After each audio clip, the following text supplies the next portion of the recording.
Let's go over some of the best options to take when going into Valiant difficulty, some top tips and some sneaky things that you might need to know about. If going in for the very first time, there's a few things to remember. I do stress to put on boots if you find the content a little bit too difficult or frustrating in any kind of way, shape or form. Look out for potential synergies that you could create going into the boss when you're selecting champions together. Also, did you know about the 2-star trick? Well, that basically involves if you've got one champion of your collective of 3 that is low health, what you can do is go to the choice node, switch that out for a 2-star, and then go to the next champion selection point, just before though, healing up said 2-star using a low health potion, and then hey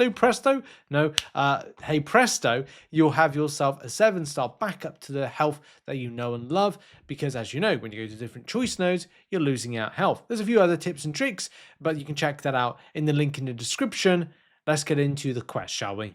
So starting off with 1.1, this is all about using cosmic champions for the path, and then using those lovely science champions for the bosses. So some of the best champions that you could use are going to be cosmics. If they have miscounters as part of their abilities, that's great, but if you've got unique buffs, they can be even greater. Look out for champions to use like Null, Deathless King Groot, Standard King Groot, Gore, Hulkling, Odin, which is good, but you could also bring multiple Odins in as you select them, having 2 champions plus an Odin, 2-star, 3-star, 4-star, 5-star, etc., and really kind of shake things up with getting access to buffs. So you can also use Hercules, you can use Serpent, you can use Vox, which you should be seeing in various bits of footage that will be thrown on screen.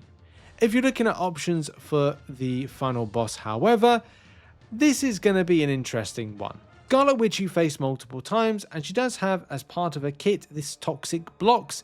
It's not a be all and end all, but I would say that a champion that has some level of poison immunity might be a better option.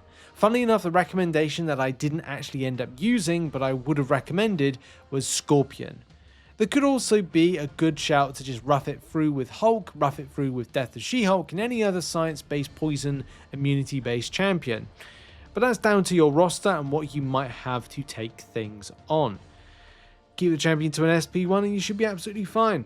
But the big thing will be to watch out for that Unstoppable, and providing you can rotate around it, you should be able to deal with this quite comfortably, especially from a Valiant's perspective. Quest number 2 sees you take Mystic Champions. Now if these Mystic Champions do have regen as part of their kit, or have some element of power drain, burn, or steal, they can be relatively effective.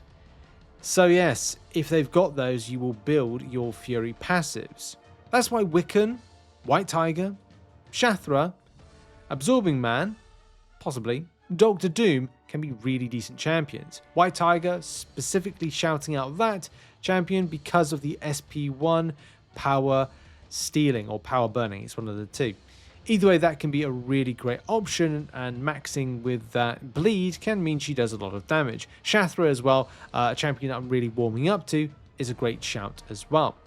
But don't undermine the usage of Deathless Guillotine, potentially Mordo, and potentially Werewolf by Night as looking at alternative options for the paths. Quicksilver personally gave me a little bit of trouble, but wasn't ridiculous, and I wish that in hindsight I used different champions.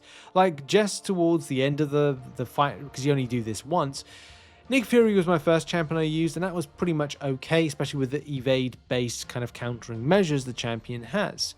However, I found Hitmonkey to be a more effective usage of a champion for this particular mode. If I had to repeat this back again, I would use Hitmonkey overall. I think the champion does have elements of but evade countering measures, which make him rather effective for this. Also, Bullseye, if you can get to that SP1 rotation, can be very effective. And if you can keep the champion to an SP1 and know the evade-based mechanics of the champion, you should be fine. Other than that, if there's any kind of debuff shrugging based option, maybe I would have gone for Killmonger, maybe I would have gone for Black Panther Civil War, maybe I would have gone a different direction. But either way, a Purify and Cleanse champion may be better overall, but with Crit Me Baby one more time and non-critical experiments, you're kind of looking towards that as a counter, but the champions that I used were ultimately fine. Hitmonkey, I massively recommend. On to Quest 2.1 or Chapter 3, however you want to look at it. This is where you see champions of martial discipline, skill champions to use right here. And something you could use, like going into the first choice selector, you don't have to use all of the champions around skill class. You could use the alternate class. The same thing with different quests. It's not just this one, but you use tech champions to get yourself through the first bit. But that doesn't really matter. If you've got a skill-based champion with purification or cleanse in their abilities, they can work very, very well. Kingpin can work, Chilf can work, especially handy because of the damaging from bleeds, but also Bullseye, Mole Man, Hitmonkey again, and yeah, so those are some good champions. But also Killmonger, Black Cat, Atuma, and Black Panther Civil War. Some of the ones we mentioned in the previous quest, but instead of being a boss, this is all about the path. With a very tricky boss being Magneto, and with Polka Dot Power, Purified State, Encroaching Root, and Rubber Band, this might be seen as a very frustrating fight overall. Damaging debuff-based champions are what you need, and yes, that's very difficult. Don't be scared of the hashtag metal, which I did stress a little bit about in the Paragon Gauntlet video, that may be something of a concern. That's not necessarily a bad thing. If you've got champions that can bypass protection like Jack-O-Lantern, it is a cheese option. But also, I used Shuri, and that was fine. I used Lady Deathstrike. People have played it better than me, but I don't know. I didn't really get on with it or enjoy the champion. Shocker or Arnim Zola are relatively alright alternative options if you do have them. If you don't, then it might make this fight a little bit more trickier. But those that break down the ability accuracy reduction and our tech are going to be largely helpful to take this on if you indeed have them. Keep the champion to an SP1 if you can, and try and do as much damage wherever possible as well. On to Chapter 5, or 2.2, whatever you want to call this. This is Tech and Cosmic. Where the Tech champions were the boss counters of last time, they're in fact the champions on the path this time. You have Danger Danger, High Voltage, where having a shock passive or shock-based damage champion, first and foremost, can be very helpful. But also, if you've got power draining and burning and power lock, then it can be relatively good right here. There's a large plethora of options for the champions you face off against. I really recommend having a champion like Bastion, Silver Centurion, or Prowler to take against Stark Spidey because they are evade-based counters through the Pursuit passive or their own slow debuff, respectively. Two different sides to this particular quest. You do have the option of going right and left. This is where things get a little bit boring when it comes to Valiant difficulty, but it is what it is, and you kind of there by the grace of God go on. Whether you're going down the right-hand side against Mysterio, you could look for a Power Steel and Burn Immunity-based champion. I think one of the Visions, Age of Ultron Vision, has it. However, I use Vision Deathless because I wanted to suppress the power of that particular Mysterio. I just didn't like it building so much, so that was fun to do. But the Age of Ultron Vision is, I think, immune to power stealing or power burning effect. I think it's power stealing effect or power draining effect, sorry. So that might be a good option there. Other than that, use whatever's necessary. Shuri, Jack-O-Lantern, Omega Sentinel, Warlock, Guillotine 2099 have all the mechanics that are going to be helpful for you. SP1 rotation for Guillotine 2099 and SP1 with Warlock. Hey, it all works and it's all very great.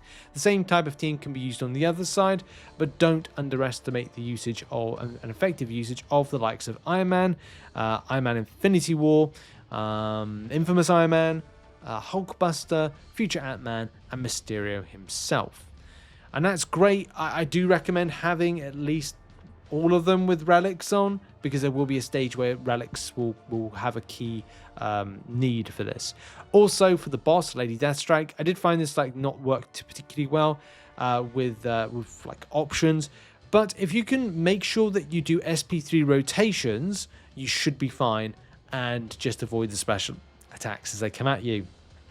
King Groot was okay and effective. Hercules or Angela can be good right here, and the same thing with Serpent. But as I said, SP3 rotations and you're fine. That's it. I know there's people try to overcomplicate stuff with how they guide, but that's it. Just do SP3s and avoid special attacks, and you should be absolutely fine. Oh, and as long as you've got some element of bleed immunity, then you'll be fine. On to Chapter 5. When you've got a science champion that knocks down an enemy that has a power sting, slow, or weakness, you get Petrify and then hit the enemy, and that's how you get your Fury passives. Or if you have a Petrify, Innovate, or Wither, or Suppression, and that is how you get yourself by hitting the enemy access to these Fury passives. And that's great. So the champions that you could use, and there are a plethora of them, that's the word of the day, plethora. Cap Infinity War was one of my favorites. Photon Deathless She-Hulk. Human Torch, very handy on the right side, and on the left when there's instances of quickly finishing off enemies or miss counters that you require. Also, having a poison immunity option can be helpful against Toad, just in case you get hit or whatever. Joe Fixit, Titania, Mr. Fantastic, adds pre-fights, and that can be really good. Thing, Spider-Woman, Quicksilver, and Sentry. Those are great options to kind of bend into things. So from a boss perspective, right? Oh, Scorpion as well, very good here. But yeah, it's up to you if you have Scorpion. Against the boss, Casandra Nova, you're either going to be presented with some frustrations or not. The AI is trash in this month's Valiant event quest, but it is what it is, and you continue on as best you do. Shuri is a not to be sniffed at option that does relatively well. As long as you focus on Casandra Nova's SP1s, you'll be alright. You do need to put in intercepts in order to grab yourself a little bit more damage, and do pay attention for that immunity to stun, which does nip you in the butt several times with it. So you'll also need to just watch the SP1s, I think, and just make sure you're keeping your distance and timings. Timings are so important with that SP1 because it beams at you, and then you can hit back in whilst the enemy is channeling. I did enjoy Ironheart here because Ironheart with armor up buffs can be inverted controls immune, which is very helpful. Jack-O-Lantern, inverted controls immune, another good option. A lot of tech champions should be necessarily fine. You've just got to make sure you get the intercept in and watch out for that passive stun, not to trigger it as much as possible because that will sting you like a bugger, but should be all right. The final quest is Antagonistic Reckless Abandon and Roll with the Punches, Achilles Heel. This is all about mutant champions. There's tons to use here. Just do a parry heavy or a heavy attack in general and then roll in with your unblockable, you'll be unblockable, then you can get your Fury passives that way. There are some interesting options to take on paths, whether it be Red Magneto, because he is a hashtag metal counter, so you can use him against any time there's a hashtag metal, so use him against Dragon Man. Then there's going to be Storm, Iceman, Domino, Onslaught, Mr. Fantastic, Negasonic, Archangel, the list goes on. There's plenty of options to use here. Special shout out to Cyclops as a counter against Spidey Stealth Suit. That's a great one. Also, do not use Mr. Sinister against Airwalker. And that's pretty much it. There's nothing really to worry about at all right here. Then your final fight is going to be against Solvarch. I'm just getting my rotations down and also getting the best options. Personally, I found that one of my favorite and best options or cleanest options was Angela with Odin pre-fight. You can take 3 champions in to face the boss. Why not have one of them being Odin? And of course, even better if you've got Angela at the same time with the pre-fights. I did use Gallon. That actually got a one-shot for me. It wasn't a clean fight, and I think that's the moral of the story is if it's still like it's a bit messy fight, but also you get the win, it's not as bad as you might think. I just played not great, but I would say again the AI is rubbish here and inputs aren't particularly great in the game at the moment, but I don't know if anyone else is experiencing that. Anyway, that is going to be it for the video, and just watch. I think the final thing on that boss is Solvarch is just make sure that if you can push to an SP2, you can create plenty of distance, and there's a fist that goes at you right at the end, so you can avoid that and then go back in again. The SP1 is more beams, and that's all about a more stricter timing, which I'm being very good at and I need to improve on. But I would say with the current state of the game at the moment, these things happen. I also think the Phoenix, which is an Incinerate immune, and that is another thing as well, Incinerate immunity based options, the champions can be very effective with a highly awakened and signatured version of Angela.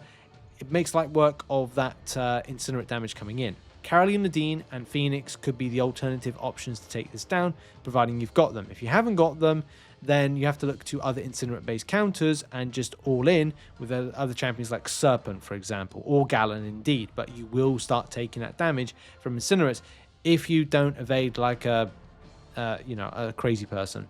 That's going to be it for the video. That's going to be a full guide. That's every single quest, every single boss, and you can check out the link in the description. Thanks for the support, and I'll see you all in the next one. Goodbye.